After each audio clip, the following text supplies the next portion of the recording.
नमस्कार, मी श्रीकांत वसंत लेले, व्यवसायाने वकील.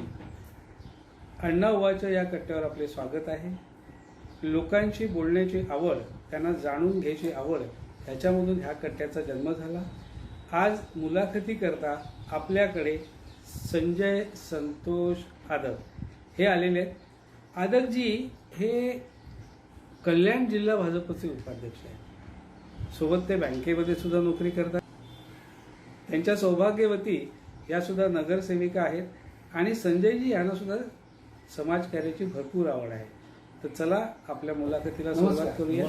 संजयजी, आपलं अण्णा ओवाच्या या कट्ट्यावर स्वागत आहे. आपण वेळात वेळ काढून इथे आलात आणि आमच्या मुलाखतीला होकार दिलात, त्याबद्दल सर्वप्रथम आपले आभार.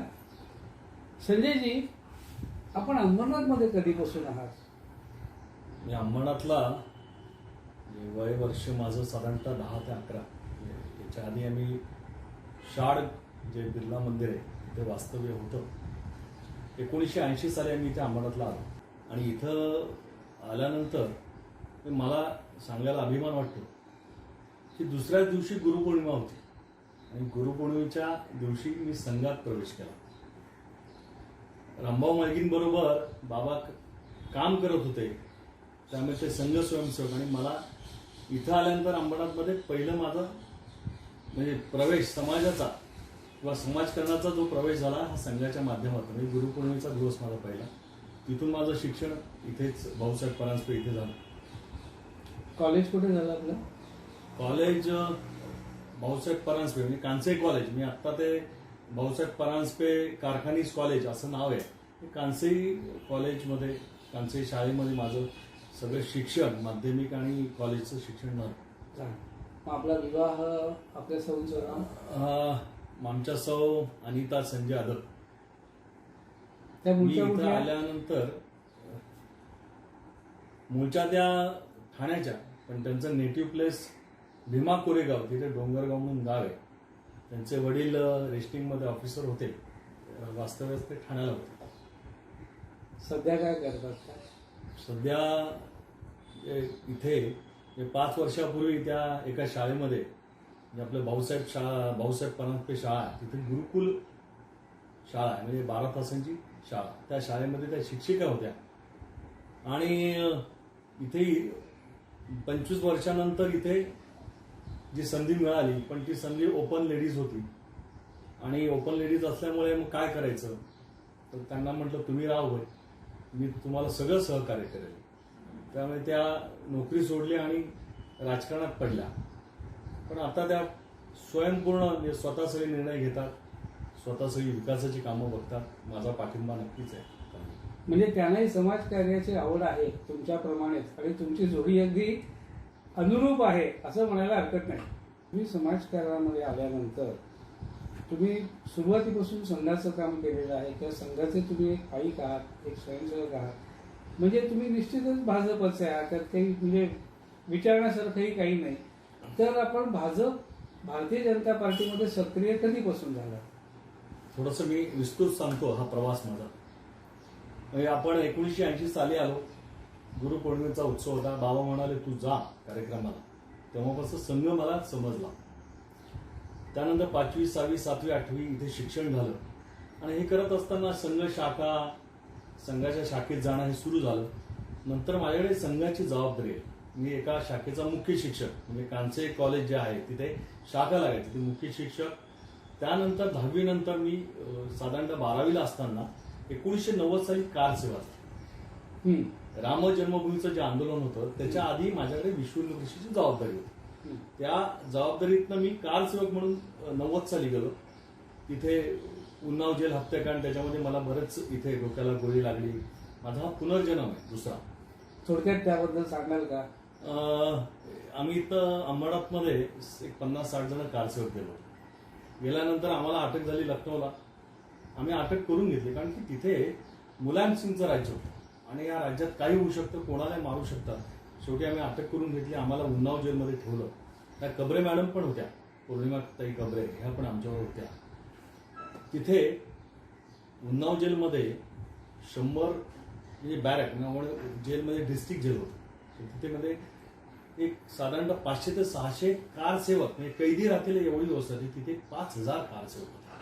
मग प्रत्येक बॅरेकमध्ये 100 जणांची उपस्थिती, हे 100 जणांची जर व्यवस्था असेल तर तिथे 200, 300 आणि कारसेवकांचा दिनक्रम काय दररोज मुलायम सिंगच्या नावाने घोषणा द्यायच्या, तिथे राम जय जयकार करायचा, असं चालू होतं. तर आम्ही काही बदलापूरचे आणि अंबरनाथचे कारसेवक एक साधारणतः 20 ते 25 जण आम्ही एक वेगळ्या बॅरेकमध्ये गेलो आणि तिथे ठरवून तिथला जेलर बाहेर गेला होता. तिथल्या मुसलमान MLA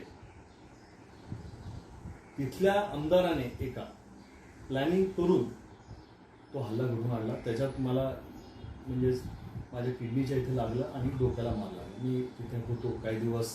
मग नंतर आडवणींना अटक झाली होती, त्यांना सोडलं. नंतर आम्ही इथे आलो. इथे डॉक्टर चिटणीस असतील, त्यावेळी डॉक्टर भिसे असतील, त्यांनी बरेचसं म्हणजे केमपर्यंत माझे सगळे ऑपरेशन झालं, हे झालं. त्याच्यातनं आम्ही बाहेर पडलो. हा अनुभव असताना मग आम्ही 1992 साली जी बाबरी ढाचा पाडला त्यावेळी परत गेलो होतो अयोध्येला. आणि गेल्यानंतर मग ते आपण कल्याण सिंग होते, राज्य भाजपचं होतं, त्यांनी राष्ट्रपती राजवटीमध्ये आपण ते संपूर्ण ते पूर्ण मंदिर उभं केलं आणि तो एकदम अनुभव सुंदर होता. त्याच्यातनं बरंचसं काही शिकायला मिळालं. आणि शेवटी कसं आहे, हे काम ईश्वरी असल्यामुळे तिथे अडचणी येणार. प्रभू रामचंद्रांना वनवास झाला तर आम्हाला काय, आम्ही तर साधे कारसेवक. त्याच्यामुळे आधीचा 90चा अनुभव होता, त्यामुळे 90चा अनुभव असल्यामुळे 92ला आम्ही प्रचंड तयारीने गेलो. येताना गाडीवरती हल्ला केला काही लोकांनी, तो पण हल्ला परतून लावला. पण आपला बजरंग दल किंवा विश्व हिंदू परिषद वगैरे याच्यात काही काम करायची संधी मिळाली का? मी सांगतो काय की माझ्याकडे संघाची जबाबदारी होती. बरोबर. साधारणतः 10वी 11वीला माझ्याकडे संघाची जबाबदारी, मुख्य शिक्षक होतो. त्यानंतर विश्व हिंदू परिषदची माझ्याकडे जबाबदारी होती. विश्व हिंदू परिषदच्या अंतर्गत बजरंग दल, त्याचा बजरंग दलचा मी संयोजक होतो अंबरनाथचा. म्हणजे तुम्हाला आठवत आहे की कोर्टाने एक निकाल दिला होता त्यावेळी की मशिदीवरचे भोंगे खाली घ्या. त्याचा आंदोलनासाठी मी इथे महात्मा गांधी शाळेसमोर आंदोलनाला बसतो होतो.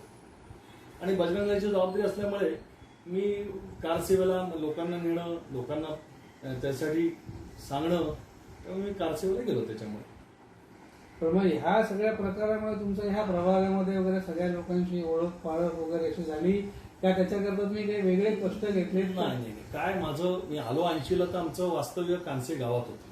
बरं. शांताराम पाटील यांचे एक खाली वरती मजल्याचं 2 मजल्या 1 मजल्याचं घर होतं. तिथे आम्ही राहत असल्यामुळे सगळ्या कांसेगावातली ती ओळख होती. आणि कांसे गावात राहत असताना मी शाखा घ्यायचो, तर सगळ्या लोकांची ओळख होती. जसं मी प्रत्येक घरामध्ये संजय कोण आहे माहित होतं. तिथला प्रवास, तिथं 5 वर्षानंतर आम्ही AMP गेट प्लॉट नंबर 237 हे मालगुडकर म्हणून ते मालक होते, कारण जागा कमी पडत होती. 1, 2, 3 खुल्या मिळाल्या. तिथे माझं हे जेव्हा अयोध्येला लागलं होतं त्यावेळी मी तिथे होतो. तिथं मग त्या AMP गेट म्हणजे त्या परिसरामध्ये सुद्धा त्यावेळी एवढं वातावरण हे झालं होतं की म्हणजे माझी बातमी इथे काय, त्यावेळी आज सांगतात की असं झाल्यानंतर बातमी तिकडलं इथे आली की संजय गोळीबारामध्ये जखमी झाला. ह्या लोकांनी, कांसे आणि ह्या लोकांनी मोर्चा नेला होता पोलीस स्टेशनला. त्यावेळी काय फोन नव्हते आपल्याकडे, ते डायल करायचं किंवा त्यांचं ते मशीन कॉल लावायचं आणि ते साधारणतः तिथपर्यंत जाऊन अडकायचं. म्हणजे मला वाटतं पुण्याच्या पुढे काय किंवा पुढे जातच नव्हता. हे लोक सांगायचे. त्यामुळे पेपरला बातम्या, जगन्नाथ पाटील घरी येऊन गेले, हे सगळं झालं. पण नंतर कळालं की संजय सुखरूप आहे. त्यामुळे सगळेजण एकदम आनंदात होते, कधी येतोय अशी वाट बघत होते. तो अनुभव वेगळाच होता. आता हा सगळा तुमचा जो प्रवास आहे किंवा तुमच्या सौभाग्यवती या सध्या प्रशासक आहेत, पण त्यापूर्वी इथे त्या नगरसेविका म्हणून या प्रभागामध्ये होत्या. आणखीन त्यांनाही समाजकारण आणि राजकारणाची आवड आहे. आणखीन सगळा तुमचा प्रवास बघता तुम्हाला राजकारणाची म्हणण्यापेक्षा समाजकारणाची भरपूर आवड आहे. आणखीन तुम्ही नगरसेवक पदाकरता उमेदवार, एक सक्षम उमेदवार आहात. परंतु मला असं तुम्हाला विचारायचं आहे की सध्याचं जे राजकारण म्हणजे आता जुलै ऑगस्ट 2022 मधलं जे राजकारण आहे त्याच्यामध्ये महाराष्ट्राच्या विधानसभा, विधान परिषद किंवा एकंदरच राजकीय स्तरावरती बराच मोठा बदल झालेला आहे.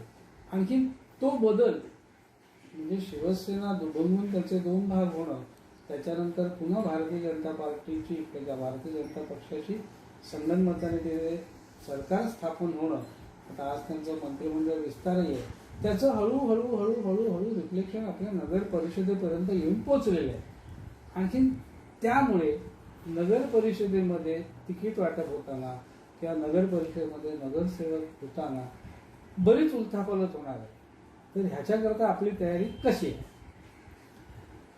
आता सध्याचं आपण राजकीय परिस्थिती बघतोय की कोविड नंतर होणाऱ्या निवडणुका, एक वाईट असं वाटतंय की भारतीय जनता पार्टी आणि शिवसेना एक हिंदुत्व या धाग्यावरती जोडली गेली.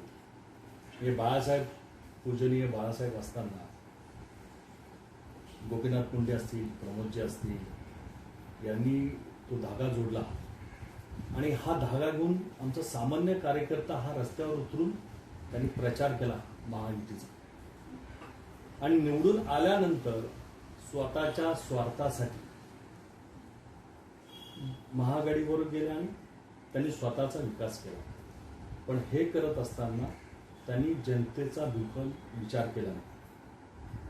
आणि त्यामुळे साहजिक आहे खालच्या कार्यकर्त्यांमध्ये द्विधा मनस्थिती होती. लोकांच्या मनातलं सरकार नव्हतं.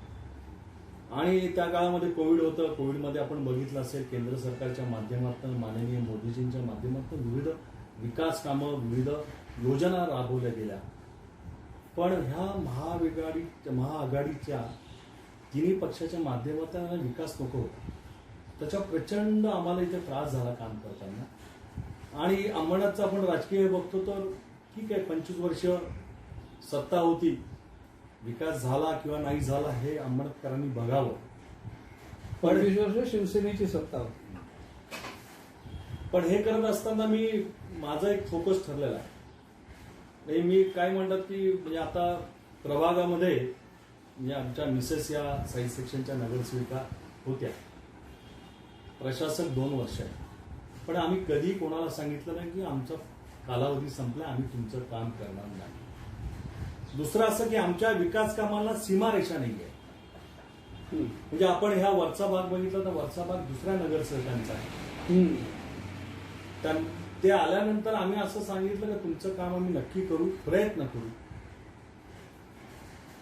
म्हणजे नगरसेवकाचं काम फक्त रस्ते गटर एवढंच आहे. याच्या पलीकडे जाऊन आम्ही विचार केला की लोकांचे अनेक प्रकारची कामं असतात. म्हणजे पोलीस स्टेशन असो, पाण्याची समस्या असो, MSCB असो, या सगळ्या समस्या येऊन घरातले सुद्धा, म्हणजे आता ते आपण सगळ्यांसमोर बोलता येणार नाही की घरातल्या लोकांचे पर्सनल प्रॉब्लेम सुद्धा आपण सॉल्व्ह केले.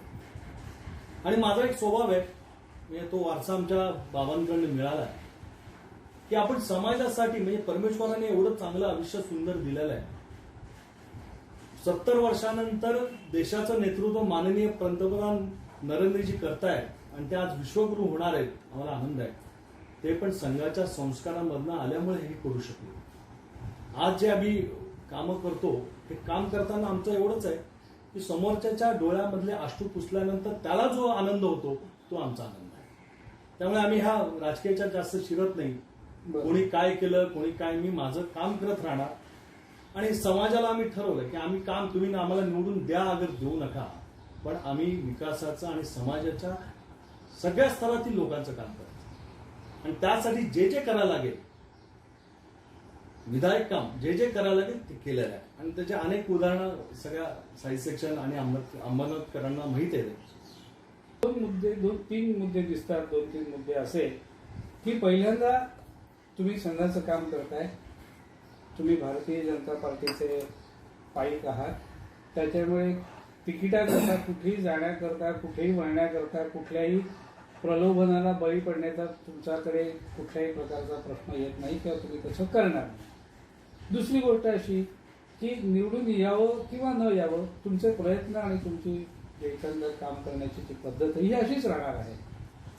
आणि तिसरी गोष्ट अशी की राज्याच्या, महाराष्ट्राच्या स्टेट लेवलच्या पातळीच्या राजकारणात काही जरी झालं, आणखीन त्याचा झिरपत परिणाम इथे कसाही झाला तरी तुम्ही ही इलेक्शन मात्र कुठल्याही परिस्थितीत लढवणार हे नक्की.